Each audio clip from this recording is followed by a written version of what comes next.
क्या सिर्फ income tax act काफ़ी है आपकी आईटीआर फाइल करने के लिए? बिल्कुल नहीं, एक और एक्ट भी है जिसको अगर आपने इग्नोर किया तो कुछ टैक्स पेयर्स को जेल भी हो सकती है। कौन सा एक्ट है और कौन से टैक्स पेयर्स को इस एक्ट को ध्यान में रखना चाहिए अपनी आईटीआर फाइल करते टाइम, आइए समझते हैं आज की वीडियो में।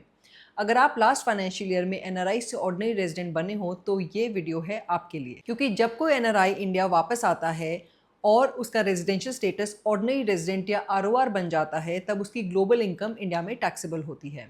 साथ ही याद रखना कि ग्लोबल एसेट्स भी इंडिया में रिपोर्ट करने ज़रूरी हो जाते हैं। और इस ग्लोबल एसेट्स की रिपोर्टिंग वाली बात कहाँ से आती है? ये आती है इंडिया के ब्लैक मनी लॉ से। जी हाँ, इंडिया का black money undisclosed foreign income and assets act 2015 से। एक ऑर्डिनरी रेजिडेंट को इनकम टैक्स रिटर्न फाइल करते टाइम शेड्यूल एफए यानी फॉरेन एसेट्स को फिल करना कंपलसरी होता है। आपके foreign bank accounts, foreign properties, shares, insurance policies, सब कुछ आपको रिपोर्ट करना होता है। अब सबसे इंपॉर्टेंट पॉइंट, 20 लाख तक के फॉरेन एसेट्स को आपको डिस्क्लोज नहीं करना पड़ता, बट इमूवेबल प्रॉपर्टी के केस में ऐसा नहीं है। अगर आपके पास कोई फॉरेन इमूवेबल प्रॉपर्टी है जो कि 20 लाख से कम भी है, तो भी आपको अपनी आईटीआर में उसे डिस्क्लोज करना मैंडेटरी है। और अगर डिस्क्लोज नहीं किया तब पेनल्टी है ₹10 लाख पर फाइनेंशियल ईयर जिस साल में नॉन डिस्क्लोजर हुआ है। प्लस प्रोसिक्यूशन प्रोविजंस भी हैं, 3 से 10 साल तक की जेल भी हो सकती है।